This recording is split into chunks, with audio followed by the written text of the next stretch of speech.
Llamé a servicios sociales a mi esposo y su prima después de que se llevaron a mi hija a escondidas para pasar el fin de semana con las primas que la maltrataban emocionalmente.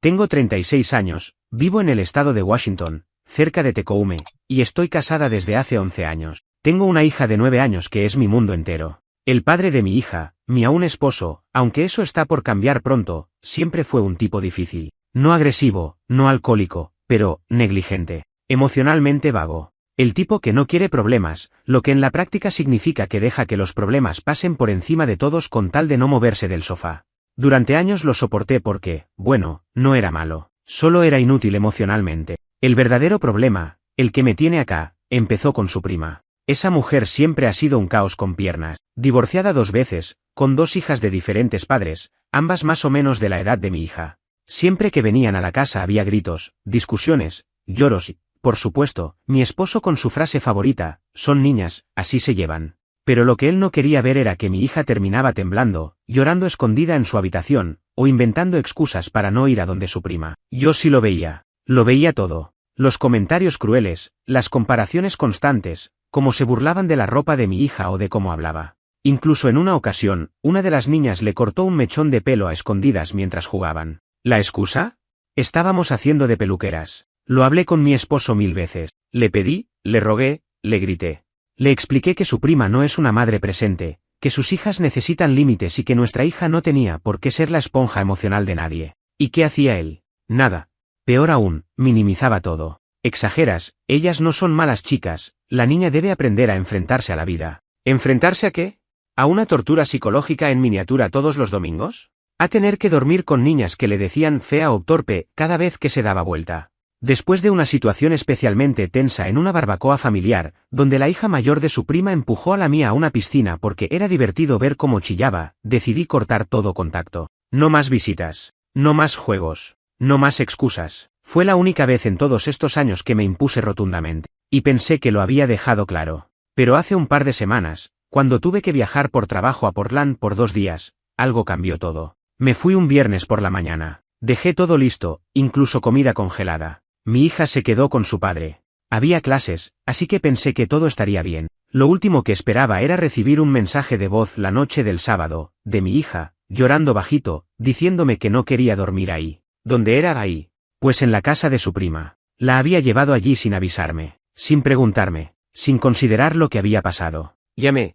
No contestaron. Llamé otra vez. Lo mismo. Mi hija me dijo que había intentado usar el teléfono del padre, pero que él le quitó el móvil cuando notó que me escribía. Me grabó el mensaje desde el celular viejo que guardaba en la mochila, sin línea, pero aún con wifi. Una amiga le prestó internet.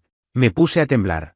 No dormí esa noche. Llamé a una vecina de confianza para que fuera a revisar la casa. ¿Vacía? Mi esposo no estaba. Nuestra hija tampoco. Ninguna nota. Ningún mensaje. El domingo, cuando llegué a casa, fue cuando exploté. Lo que encontré al volver fue peor de lo que imaginaba. Cuando llegué a casa ese domingo por la tarde, ya no quedaban uñas que morder ni paredes que mirar. Sentí que el aire dentro del auto se volvía más denso cuanto más me acercaba a la entrada. El camino de regreso desde Portland se me hizo eterno. Durante todo ese trayecto pensaba en las cosas más absurdas, como si mi hija habría comido o si dormiría en una cama limpia. Pero también me cruzaban por la cabeza cosas oscuras, como si estaría llorando sin que nadie la escuchara, o si estaría aguantándose las ganas de llorar para que no se burlaran de ella. Cuando abrí la puerta de casa, supe que algo se había roto y que ya no había manera de recomponerlo. El silencio. Ese silencio que se siente cuando sabes que algo anda mal, no por lo que se escucha, sino por lo que no se escucha. Ni la tele estaba encendida, ni el perro ladraba. Solo una nota en la mesa de la cocina, escrita con esa letra torpe de mi esposo que mezcla mayúsculas y minúsculas como si la gramática no existiera. Fuimos a pasar el finde con mi prima. Las niñas necesitan reconectar. Vuelvo con ellas el domingo a la noche. No te estreses. No te estreses. A ese punto, el nudo en la garganta era una cuerda gruesa. Me senté en la mesa, leí esa nota unas 5 veces y después me reí. No por gracia, sino porque mi cuerpo no sabía si gritar, llorar o vomitar. Era risa histérica, de pura impotencia. ¿Cómo se supone que no me iba a estresar? Sabía exactamente lo que significaba reconectar, significaba que mi hija estaba metida en una casa donde la ignoraban, la maltrataban emocionalmente y donde yo, su madre, no había dado ningún permiso. Llamé al número de mi esposo al instante. No atendió. Mandé mensajes. Le puse urgente, responde ya, ¿dónde está nuestra hija? Nada. Pasaron 2 horas hasta que me llamó, como si fuera un domingo cualquiera. ¿Qué pasa ahora?, fue lo primero que dijo, con un tono entre hastiado y distraído, como si me estuviera llamando desde un bar. Como si no hubiera hecho absolutamente nada fuera de lugar. Yo no le grité. No le lancé insultos, solo le dije que necesitaba que trajera a nuestra hija de vuelta a casa ahora mismo, que lo que había hecho estaba fuera de lugar, que habíamos hablado de esto 1000 veces, que había dejado muy claro que no quería que nuestra hija compartiera tiempo con sus primas, que lo que había hecho no era solo irresponsable, sino violento. Él me respondió con la joya del año: sos muy exagerada. Son niñas, necesitan aprender a convivir, no vivir en una burbuja. Y ahí se me soltó todo. No recuerdo bien qué dije. Algo como sácala de esa casa ya o te juro que esto no queda así. Me cortó la llamada a la mitad de la frase. Estaba tan fuera de mí que no sabía qué hacer. Quería ir a buscarla, pero no sabía si me abrirían la puerta. Quería llamar a la policía, pero no sabía si eso se consideraba urgente para ellos. Pensé en ir con una vecina, con mi cuñado, con quien sea. Pero antes, llamé a mi hija por vídeo, al celular viejo que aún usaba con wifi. Atendió. Tenía los ojos hinchados. Estaba en lo que parecía un sofá, con una manta enrollada hasta la nariz. Me dijo que no había querido cenar, que se sentía mal del estómago, y que una de sus primas le había dicho que era una llorona que arruinaba todo. También me dijo que había querido dormir con su papá, pero que él la había mandado de nuevo a la sala con las nenas. Respiré hondo. Le dije: ¿querés que te venga a buscar ahora? Y ella, sin dudarlo un segundo, solo asintió. No pensé más. Agarré las llaves, me subí al coche y manejé los 20 minutos hasta la casa de esa prima. Era una zona residencial al sur de Tecoume, no muy lejos, pero lo suficientemente alejada como para sentir que estaba cruzando una línea invisible. Al llegar, estacioné con el auto apuntando a la salida, como si en el fondo supiera que iba a necesitar irme rápido. Toqué el timbre. Nadie atendió al principio. Toqué otra vez, y empecé a golpear la puerta. Finalmente apareció ella, la prima, con cara de asco y fastidio, como si yo fuera una plaga. Me dijo: ¿qué haces acá?, como si no supiera. Yo solo le dije: vengo a buscar a mi hija. Y no me voy sin ella. Se hizo la sorprendida. Se cruzó de brazos. Me soltó un discurso pasivo-agresivo sobre cómo yo estaba criando a una niña débil, que no sabe compartir, que no sabe encajar. Que su casa era un lugar de aprendizaje social, y que ella no toleraba madres sobreprotectoras. Me importó una mierda todo eso. Solo dije: llamo a la policía ahora o me das a mi hija. Y ahí apareció mi esposo por detrás, como si recién se despertara de una siesta eterna, y me gritó que me calmara, que estaba montando un espectáculo. Le dije que ya no iba a discutir, que me trajeran a mi hija, y punto. Y entonces, como una escena que no voy a olvidar nunca, mi hija salió del pasillo del fondo con su mochila ya en la espalda. Ya estaba lista. Como si supiera que iba a necesitar salir corriendo en cualquier momento. Se me clavó esa imagen en el pecho. No dijo una palabra. Me agarró la mano y caminamos hasta el coche. Nadie intentó detenernos. Nadie dijo: lo siento. Solo escuché a la prima decir en voz baja: qué dramática. Lo dijo como escupiéndolo. Me lo guardé. Todo.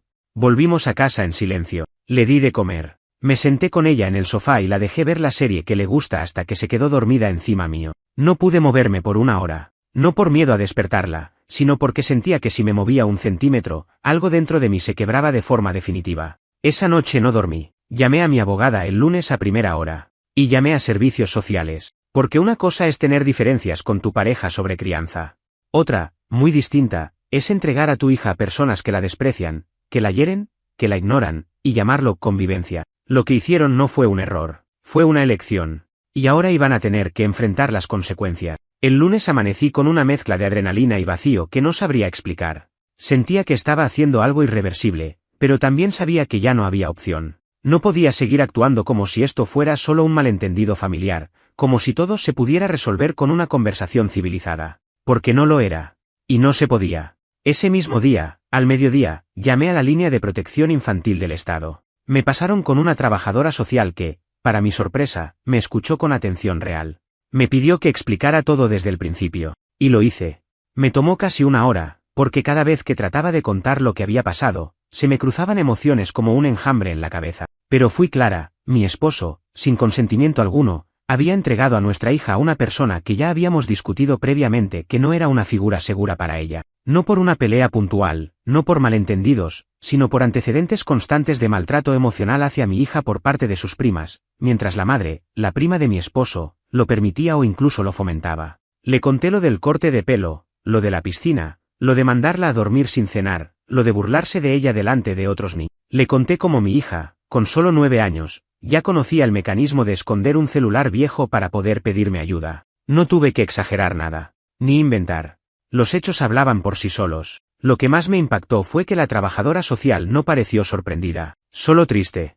Me dijo que, lamentablemente, este tipo de situaciones eran más comunes de lo que uno pensaría. Me pidió los nombres, las direcciones, los horarios. Le envié por correo las capturas de pantalla de los mensajes de voz, las fotos, la nota escrita por mi esposo antes de llevarse a nuestra hija sin decirme nada. También le pasé el nombre de la escuela y los contactos del orientador escolar, porque mi hija había comenzado a mostrar señales de ansiedad desde hacía un tiempo, y yo había pedido apoyo psicológico a través del distrito escolar.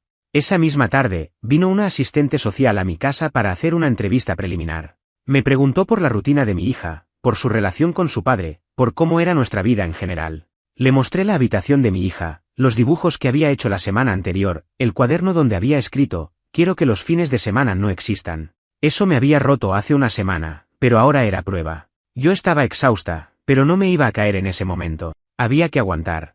Había que sostenerse por ella. Esa noche, cuando mi esposo llegó a casa, ya sabía que algo estaba pasando. Lo noté porque no entró con su actitud normal de ya llegué, hagan silencio. Venía tenso, cerró la puerta sin hacer ruido y me miró como si no supiera qué esperar. Le dije, sin rodeos, que había llamado a servicios sociales, que lo que hizo fue cruzar una línea legal, que había dado a nuestra hija a una persona inadecuada sin consultar conmigo, y que, además, la niña había dejado claro que no se sentía segura ni cuidada. Su reacción no fue de sorpresa, fue de furia contenida.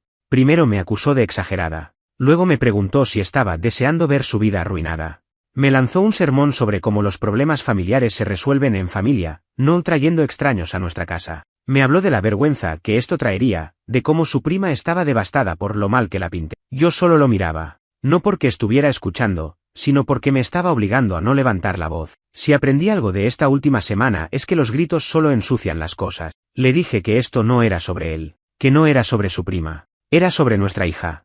Y si él no podía entender que estaba en juego su seguridad emocional, entonces no teníamos nada más que hablar. Lo que no me esperaba fue lo que vino después. A las 3 de la madrugada, mi hija se metió en mi cama, llorando. Me dijo que había escuchado a su padre hablando por teléfono desde el garaje, que dijo algo como esta idiota va a destruirme y que si me saca a la nena, le juro que le saco algo yo. Yo traté de calmarla, de decirle que eran solo palabras, que no pasaría nada, pero no me lo creí ni yo. A la mañana siguiente, me fui directamente a servicios sociales. Les conté lo que mi hija había escuchado. Pedí medidas de protección. También hablé con mi abogada para acelerar el proceso de separación y solicitar la custodia total de mi hija. Y mientras todo esto pasaba, la prima de mi esposo tuvo el descaro de escribirme un mensaje de texto. Larguísimo. En resumen, decía que yo era una madre insegura, que mi hija era una manipuladora emocional, una nena de 9 años, que yo estaba destrozando una familia por un capricho. Terminaba diciendo que esperaba que yo pudiera vivir con las consecuencias de destruir los lazos familiares. No respondí. No porque no tuviera ganas de hacerlo, sino porque ya no había nada que explicar. Todo estaba dicho. Solo me limité a reenviar ese mensaje a la asistente social. Y por primera vez en años, me sentí fuerte. No porque estuviera bien, sino porque sabía que estaba haciendo lo correcto. No por mí. Por ella. Porque si yo no la protegía, ¿quién iba a hacerlo? La palabra familia se ha convertido en un ruido blanco para mí. Me la han lanzado a la cara como excusa, como amenaza, como arma emocional. Cada vez que alguien en su familia se queda sin argumentos, ahí viene el comodín, pero somos familia. Y a estas alturas, ya no sé si reírme o llorar cuando la escucho. Porque si ser familia significa permitir que tu hija se sienta pequeña, asustada y silenciada, entonces no me interesa. Las cosas escalaron rápido después de que presenté la denuncia y solicité medidas cautelares. La trabajadora social me explicó que, mientras evaluaban la situación, podían establecer un perímetro de distancia que mi esposo debía respetar respecto a nuestra hija. No era una orden judicial aún, pero sí una advertencia formal. Le notifiqué a mi abogada para avanzar en el proceso de divorcio con custodia exclusiva. Fue ahí donde comenzó la verdadera guerra. No pasaron ni 48 horas antes de que la familia de mi esposo, sus padres, 2 de sus hermanas y la bendita prima, organizaran un pequeño tribunal improvisado vía mensajes, llamadas y hasta una visita sorpresa. Me llegaron mensajes desde números desconocidos, algunos en tono pasivo-agresivo, otros directamente violentos. Uno de ellos decía, literalmente, tus traumas no te dan derecho a arrastrar a todos con vos. Otro más largo terminaba con, estás criando una nena débil que no va a saber defenderse en la vida real. Nunca contesté. porque sabía que contestar era entrar en su juego. Un juego donde el problema no es el maltrato, sino cómo reaccionas ante él. Pero lo peor fue la visita. Una tarde de viernes, estaba en casa con mi hija, armando un rompecabezas. Intentaba distraerla de todo lo que estaba ocurriendo, aunque su cuerpo hablaba por ella, uñas comidas hasta el hueso, movimientos nerviosos, preguntas constantes del tipo ¿me vas a dejar sola de nuevo? No me daba tregua la culpa. Yo sabía que, aunque estaba haciendo lo correcto, el daño ya estaba hecho. Y una parte de mí no podía dejar de pensar que lo había permitido por demasiado tiempo. Ese viernes, sin avisar, tocaron el timbre. Era su madre, la abuela de mi hija. Venía sola, o al menos eso creí. Tenía una expresión entre dolida y calculadora. Le abrí la puerta por puro reflejo, más por evitar un escándalo en la puerta que por ganas de verla. Apenas cruzó el umbral, ya estaba hablándome como si esto fuera una pelea doméstica menor. Yo sé que estás dolida. Pero esto no se resuelve destruyendo a tu marido. La miré. No con rabia, sino con cansancio. Le pedí que no hablara delante de mi hija, que la conversación, si iba a existir, debía ser en otro lado. Me ignoró por completo. Se agachó a saludar a mi hija como si nada hubiera pasado, como si no supiera que su hijo la había entregado a un entorno que ella misma había descrito como un poco difícil. Después de ese saludo forzado, me pidió hablar en la cocina. Acepté solo para sacarla de la sala.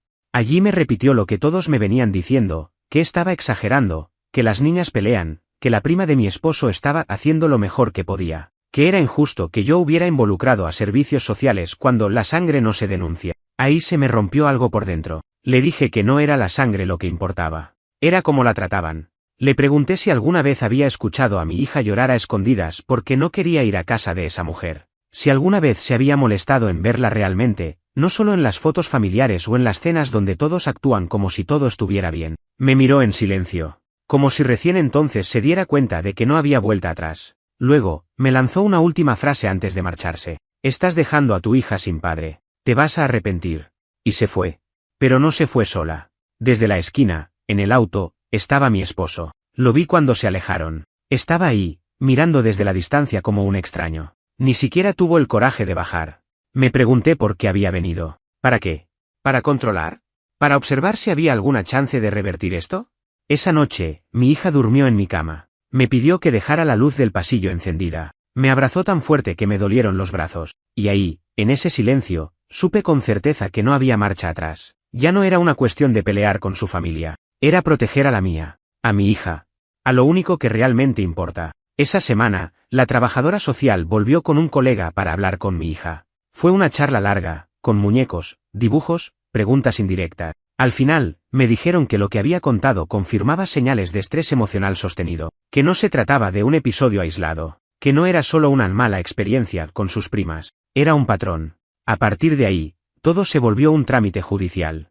Mientras tanto, mi esposo seguía intentando comunicarse, primero con mensajes tibios, podemos hablar, no tenés que hacer esto, luego, pasivo-agresivo, estás lastimando a todos, esto es más por vos que por la nena.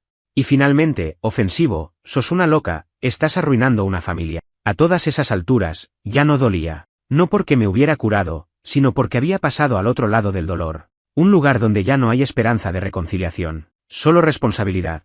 Y una certeza, que proteger a tu hijo no debería requerir coraje, pero a veces lo requiere, porque el verdadero peligro no siempre está afuera. A veces duerme en la misma casa que vos. No sé en qué momento exacto dejé de esperar que alguien hiciera lo correcto por cuenta propia. Tal vez fue después de la tercera reunión con servicios sociales. Tal vez fue cuando vi que la escuela, aunque comprensiva, solo quería mantenerse al margen. O quizás fue al mirar a mi hija dibujar sola, una y otra vez, una casa con una sola figura adentro. Una noche, ya con la notificación oficial de que mi esposo no podía acercarse a menos de 200 metros sin supervisión, me senté en la cocina y me hice la pregunta más básica de todas, ¿cómo carajo llegamos a esto?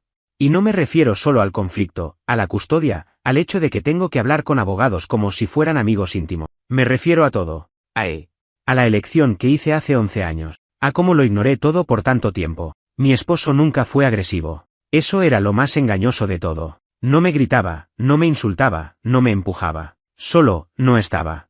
Era experto en hacerme sentir exagerada sin decirlo. En delegarme la crianza como si fuese un trabajo que se le pasaba de largo por naturaleza masculina. Y cuando lo necesitaba, cuando necesitaba que fuese firme, que protegiera, que pusiera límites, siempre decía, no exageremos, no está tan mal. Eso le decía a todo. A que nuestra hija volviera llorando de casa de su prima. a que le dijeran rara o fría porque no quería jugar a lo que las demás decían, a que viniera con el estómago revuelto porque no había querido cenar con las primas y la tía la había castigado. Siempre minimizaba, hasta que ya no hubo más margen para minimizar nada. Y lo peor de todo es que no era solo él. Una vez que empezás a hablar, de verdad, no en modo cortesía, te das cuenta de que muchas madres cargan con lo mismo. Me pasó en una reunión escolar, cuando otra madre se me acercó y, en voz baja, me dijo: vi como una de las niñas le tiró del cabello a tu hija una vez. Pensé que ya lo habías resuelto. Y yo me quedé ahí, sonriendo, como si eso no me destrozara por dentro. También hablé con el orientador escolar.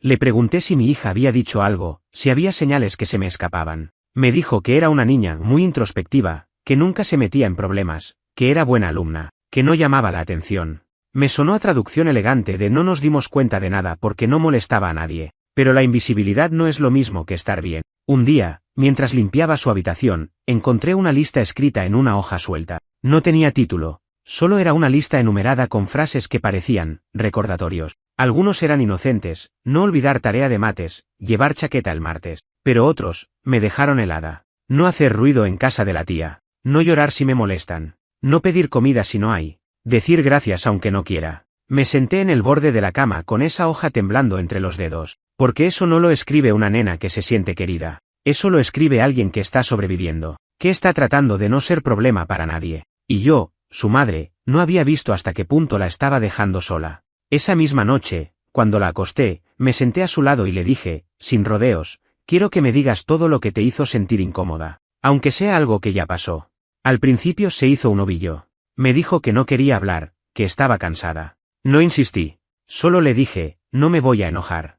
Prometo que no pasa nada. Solo quiero que sepas que podés decirlo todo. Una hora después, entró a mi habitación con un peluche en la mano, los ojos abiertos como platos, y se sentó al borde de mi cama. Me dijo que, durante una de esas visitas que su padre la obligó a hacer, la prima mayor, una niña de 11, le dijo que si contaba lo que pasaba, iban a dejar de invitarla a los cumpleaños, que nadie iba a querer estar con una lacuseta, que su papá se iba a enojar con ella. También me dijo que un día, después de decir que quería irse, su tía la dejó en el porche durante media hora sola, para que pensara si quería estar en familia o no. Eso había sido una especie de castigo. No fue una hora, fueron 30 minutos. Pero para una nena de 9 años, sola, con frío, esperando a que la perdonaran, fue eterno. Yo no lloré.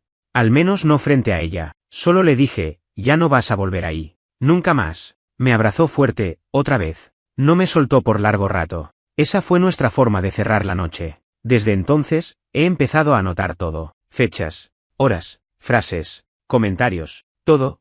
No porque quiera armar un caso perfecto, sino porque no pienso permitir que me den vuelta la historia cuando llegue la hora de pelear por la custodia. Porque ya empezaron con eso. Mi esposo, que hasta entonces había estado entre agresivo y pasivo, ahora estaba en modo víctima. Mandó una carta por medio de su abogado donde decía que mi conducta era hostil y que estaba interfiriendo en la relación padre-hija. Decía que mi decisión de impedir el contacto con su familia era alienación parental. Lo leí entera, sentada frente a mi abogada, y cuando terminé, le pregunté: ¿eso les suele funcionar? Y ella, muy seria, dijo: más de lo que debería. Pero en tu caso no. Me mostró todas las declaraciones que habíamos reunido. Las entrevistas de mi hija, los informes, incluso una grabación del buzón de voz donde mi hija lloraba pidiéndome volver. Era más que suficiente. Pero eso no me tranquilizaba. Porque ya entendí que esto no se trata solo de pruebas. Se trata de aguantar. De estar lista para que te culpen por proteger. Para que te digan que arruinaste una familia, cuando lo único que hiciste fue evitar que la tuya se siguiera pudriendo desde adentro. No sé si alguna vez te pasó que alguien que te conocía desde hace años te miró a los ojos y te habló como si fueras una completa extraña. No porque haya olvidado quién sos, sino porque eligió traicionar todo lo que sabía de vos. Esa fue mi cuñada. La hermana del tipo con el que compartí más de una década. Ella siempre fue callada. Una de esas personas que observa todo desde la esquina del sillón, con el vaso en la mano y la boca cerrada. Nunca se metía en los conflictos de la familia. Cuando alguien hacía un comentario cruel en una cena, ella miraba el plato y seguía comiendo. Pero hace unos días, decidió romper su silencio. Me escribió un correo. No un mensaje, no una llamada. Un correo. Larguísimo. Frío. Directo. El asunto decía: tenés que parar esto. Y lo que venía después fue una especie de manifiesto familiar en defensa de la paz, la reconciliación y no llevar los asuntos privados al sistema judicial. Básicamente, me acusaba de estar desmantelando su familia, que estaba demonizando a su primo, mi esposo, y a su otra prima, la madre de las niñas abusivas, para justificar decisiones egoístas. Me hablaba de la importancia del perdón, que las niñas aprenden lo que ven en sus madres, que yo estaba convirtiendo a mi hija en una persona que huye del conflicto en lugar de enfrentarlo. Casi vomito leyendo eso. Me decía que entendía que yo quisiera proteger, pero que no podía hacerlo a costa de destruir vínculo, que la familia era lo único constante que nos queda cuando todo lo demás se cae. ¿En serio? ¿Eso les enseñaron? Porque para mí, familia no es la gente que comparte un apellido y te da la espalda cuando decís basta. No es quien te silencia cuando tu hija tiembla, ni quien te dice ella se lo busca cuando ves a una niña llorando en una esquina porque no quiere ir a una casa donde la tratan como un mueble viejo. Le respondí. Sí, rompí mi regla de ignorar. Pero no podía dejar esa hipocresía pasar. Solo puse esto. Mi hija no es un vínculo que estoy sacrificando por capricho. Es una persona que estoy protegiendo de una estructura que eligió no verla. Vos también elegiste no verla. No tengo más que decir. Y no me contestó.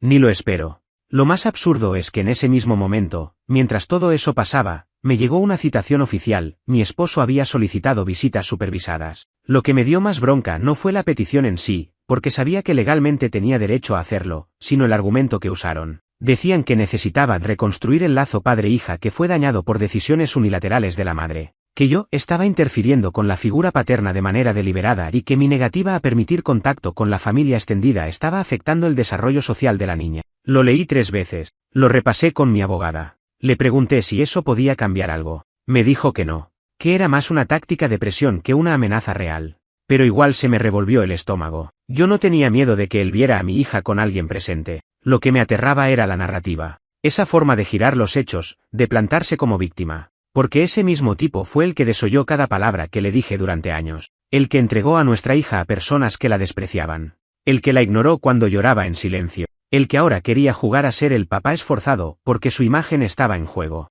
La audiencia por esas visitas fue la semana pasada. Yo fui sola, sin mi hija. Él llegó con su abogado y su cara de yo solo quiero arreglar las cosas. No me saludó. No me miró.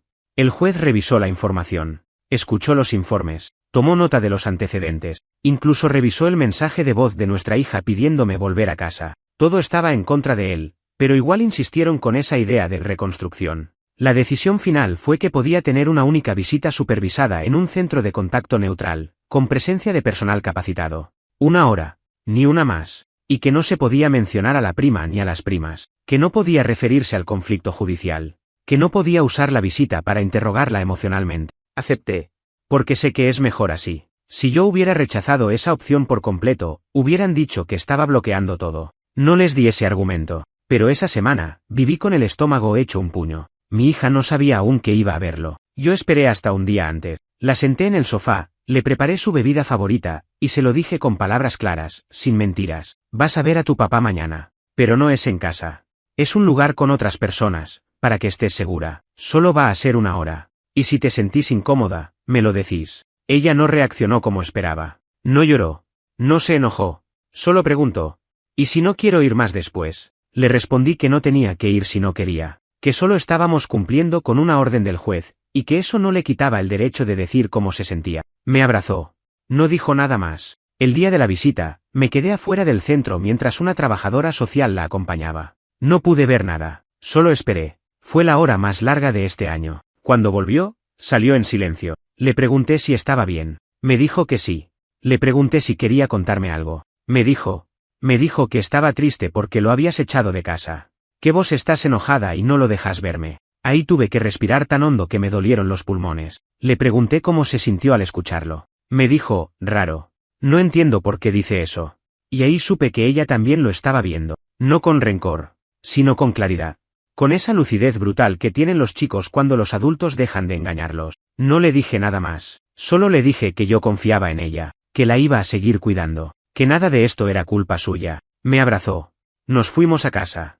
Y esa noche, después de dormirla, me senté frente a la computadora y escribí el próximo paso. Iba a presentar el pedido definitivo de custodia total. Porque esto ya no era una guerra de papeles. Era una lucha por la libertad de una niña que solo quería volver a sentirse segura. No hay mucho romanticismo en la justicia. La gente piensa que cuando uno llega al final de una pelea legal, hay aplausos, cierre, alivio. Pero no. Lo que hay es desgaste. Hay bolsas bajo los ojos, calendarios tachados, y una lista mental de cosas que perdiste por el camino. Así llegué yo a la última audiencia para la custodia total. Ese día no me vestí para impresionar. Me puse lo más cómodo posible sin parecer descuidada. Llevaba semanas durmiendo poco, comiendo lo justo y conteniéndome en cada conversación con mi hija para no cargarla con el peso de todo esto. Era como caminar sobre vidrio cada día. Pero también era necesario. Porque si yo no sostenía todo esto firme, ella volvía al medio del incendio. Mi abogado ya lo había dejado claro, con todo lo que habíamos presentado, los testimonios, los informes de servicios sociales, los mensajes, la reacción de mi hija en la visita supervisada, teníamos todo para obtener la custodia exclusiva. Pero aún así, nada estaba garantizado. No en un sistema que, por inercia, todavía intenta mantener la unidad familiar incluso cuando esa unidad está podrida desde adentro. Mi ex llegó tarde, como siempre, despeinado, desaliñado, con ese aire de yo no pertenezco a esta sala, todo esto es un malentendido. No me miró. Ni una vez. A diferencia de otras veces, esta vez vino solo, sin su abogado, sin su madre, sin nadie. Creo que finalmente entendió que no había más redes. La jueza, una mujer mayor, de pocas palabras, repasó el expediente sin emoción. Su cara no cambió ni una vez, pero escuchaba todo. Se notaba. Cuando me tocó hablar, no le di vueltas. Dije lo mismo que había estado diciendo desde el principio, pero con una claridad diferente. Ya no era el grito desesperado de una madre que suplica que le crean. Era la afirmación firme de alguien que vio todo y decidió que ya basta. Le hablé del patrón de descuido, de la violencia psicológica que mi hija vivió en esa casa disfrazada de familia, de las decisiones unilaterales de mi ex, del castigo disfrazado de disciplina, de cómo fue dejada afuera, en el frío, por decir que quería volver a casa. Le hablé de cómo había tenido que explicarle a una nena de 9 años que tenía derecho a no tolerar abusos solo porque venían de gente de sangre. Cuando terminé, la jueza le pidió a él que hablara.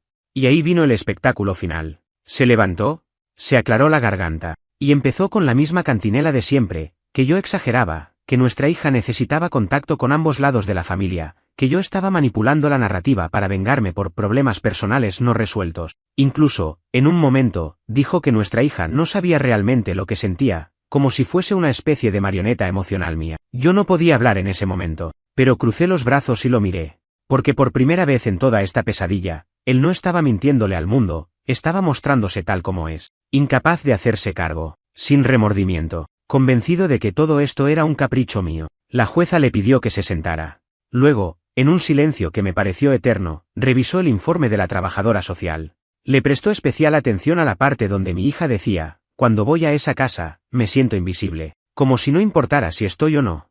Y entonces habló, sin emoción, sin discurso, sin show. Dictó que la custodia completa quedaría a mi cargo, que el padre no tendría acceso sin autorización judicial específica, que las visitas supervisadas quedaban suspendidas hasta nuevo aviso, y que, a pedido del equipo psicológico, se recomendaba terapia para ambos padres si el padre deseaba reconsiderar una futura relación parental. Eso fue todo. Él no dijo nada, ni una palabra. Recogió sus papeles y salió antes que nadie. No se volvió. No miró. Solo se fue. Cuando me quedé sola con mi abogada, lo único que pude hacer fue sentarme y respirar. Por primera vez en meses, respiré sin peso en el pecho. No lloré. No me reí. No grité de alivio. Solo me quedé ahí, en silencio, como si mi cuerpo necesitara confirmar que ya no tenía que defenderse de nada. Esa noche, cuando llegué a casa, mi hija estaba viendo televisión con mis padres. Me miró desde el sofá, con esa mezcla de alegría cauta y duda que se le había vuelto habitual. Le dije, ya está. Vas a estar conmigo. No vas a tener que ir con nadie que te haga daño. No dijo nada, solo se levantó, vino hasta mí, me abrazó y me dijo al oído, gracias por pelear por mí. Ahí sí me quebré. Lloré en silencio, agarrada a ella, porque esas palabras no deberían tener que salir de la boca de una nena. Ningún hijo debería tener que agradecerle a su madre por protegerlo. Pero ahí estábamos, dos personas intentando reconstruir un hogar desde los escombros. Desde ese día, todo cambió en cosas pequeñas. Mi hija empezó a dormir de corrido, a comer mejor, a reír con más soltura, a hacer preguntas de nuevo, de esas que los chicos hacen cuando se sienten seguros. Empezó a dibujar casas con más ventanas, con 2 figuras adentro, a veces 3, cuando incluye a sus abuelos. Yo empecé a dormir con la puerta abierta otra vez, a revisar el celular con menos ansiedad, a dejar de mirar por la ventana cada vez que un auto se detiene en la calle. Y lo más importante, empecé a perdonarme. No todo, todavía, pero un poco, porque entendí que no fui una madre perfecta. Fui una madre que reaccionó tarde, pero reaccionó. Y en un mundo que te empuja a callarte, a mantener la imagen, a no incomodar, eso ya es mucho. Hace poco más de un mes que terminó todo en términos legales. Ya no tengo que revisar cada sobre con miedo, ni contestar llamadas con el corazón en la garganta. El juez firmó la resolución final y con eso, oficialmente, tengo la custodia completa. Mi ex no ha apelado. No ha vuelto a escribir. No ha llamado. Ni siquiera ha intentado acercarse. Silencio absoluto. Pero eso no significa que ya esté todo bien. La gente cree que el peligro termina cuando se gana el juicio, que a partir de ahí todo es calma, rutina, normalidad.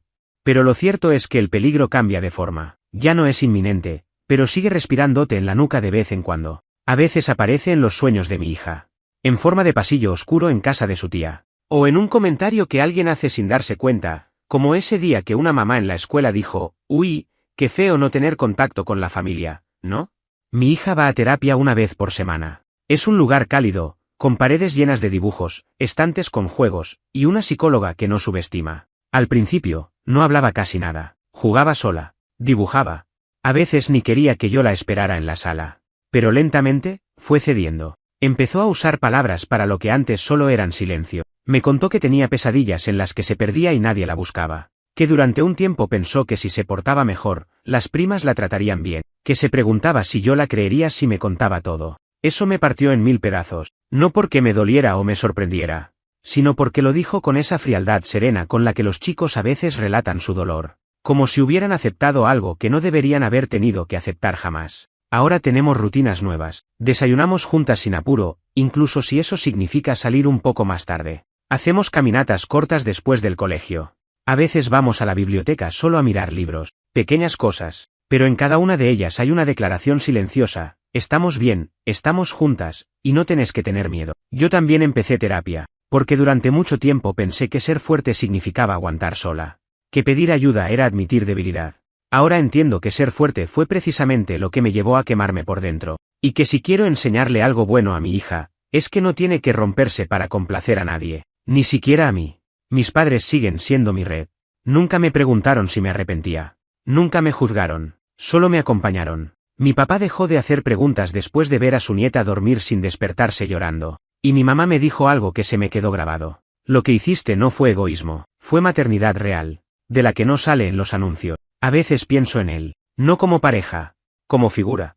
¿Qué clase de adultez hay que alcanzar para seguir justificando que una niña de 9 años tenía que aguantar el maltrato para fortalecerse? Me pregunto si de verdad cree que perdió una batalla injusta o si, en lo más profundo, sabe que él mismo la provocó. No lo odio. Ya no.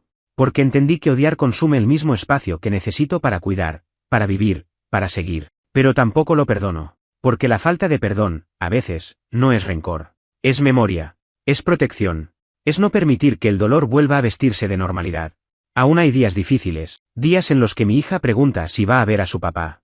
Y yo tengo que responder con una honestidad medida, sin resentimiento, sin miedo. Le digo que por ahora no, que tal vez más adelante, si él demuestra que puede cuidarla, que lo importante es que ella está a salvo. Y ella me cree. Porque los chicos saben cuando estás diciendo la verdad.